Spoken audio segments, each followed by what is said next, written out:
इसका नाम exit poll नहीं है, इसका नाम मोदी मीडिया पोल है। ये मोदी जी का पोल है, फैंटेसी पोल है उनका। कितनी सीटें आ रही हैं आपके हिसाब से? सिद्धू मूसेवाला का सॉन्ग सुना आपने? 295।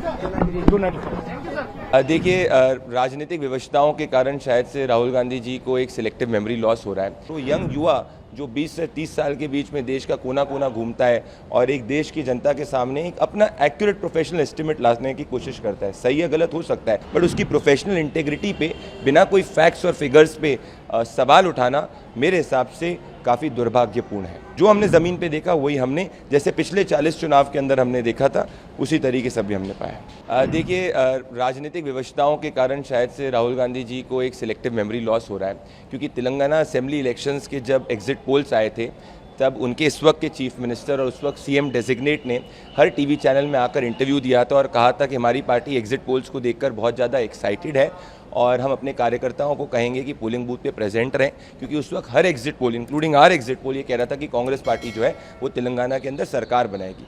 पर दुख की बात यह है कि जब नतीजे, मान लीजिए एग्जिट पोल के जो ट्रेंड अगर आपके पक्ष में नहीं आते हैं तो वो हज़ारों प्रोफेशनल्स का अपमान है जो कड़ी धूप के अंदर ज़मीन पे मेहनत करते हैं, और वो यंग युवा जो 20 से 30 साल के बीच में देश का कोना कोना घूमता है और एक देश की जनता के सामने एक अपना एक्यूरेट प्रोफेशनल एस्टिमेट लाने की कोशिश करता है। सही या गलत हो सकता है, बट उसकी प्रोफेशनल इंटेग्रिटी पे बिना कोई फैक्ट्स और फिगर्स पे सवाल उठाना मेरे हिसाब से काफ़ी दुर्भाग्यपूर्ण है। जब 2019 का चुनाव हुआ था तब 2019 में प्री पोल में हमने कहा था कि 300 प्लस जो है वो एनडीए क्रॉस करेगी।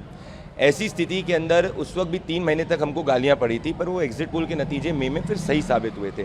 हम लोग ने पिछले कई महीनों में करीबन 70 से ज़्यादा डेटा रिसर्चर्स ने ग्राउंड पे मेहनत करके और मैं खुद 15 स्टेट्स ट्रैवल करके मैंने इस ज़मीन पे पाया है कि जो देश की जनता इस वक्त तीसरी बार प्रधानमंत्री नरेंद्र मोदी को मैंडेट देना चाहती है। तो ये मेरी प्रोफेशनल डिसऑनेस्टी होगी कि मैं इसको नहीं बताऊँ। और अगर आप पास्ट ट्रैक रिकॉर्ड उठा के देखेंगे, जब पंजाब में हमको लगा था आम आदमी पार्टी सरकार बन रही है, हमने बोला आम आदमी पार्टी बना रही है। जब तेलंगाना में कांग्रेस बन रही है तो हमने बोला कांग्रेस बना रही है। बट इस वक्त अगर देश की जनता प्रधानमंत्री नरेंद्र मोदी को बड़ी मैंडेट हमारे ग्राउंड असेसमेंट के हिसाब से देना चाहती है तो हम फेक न्यूट्रलिटी के दौर के अंदर, पॉलिटिकल न्यूट्रलिटी के दौर के अंदर हम प्रोफेशनल डिसऑनेस्टी नहीं कर सकते। तो जो हमने ज़मीन पे देखा वही हमने जैसे पिछले 40 चुनाव के अंदर हमने देखा था उसी तरीके से भी हमने पाया।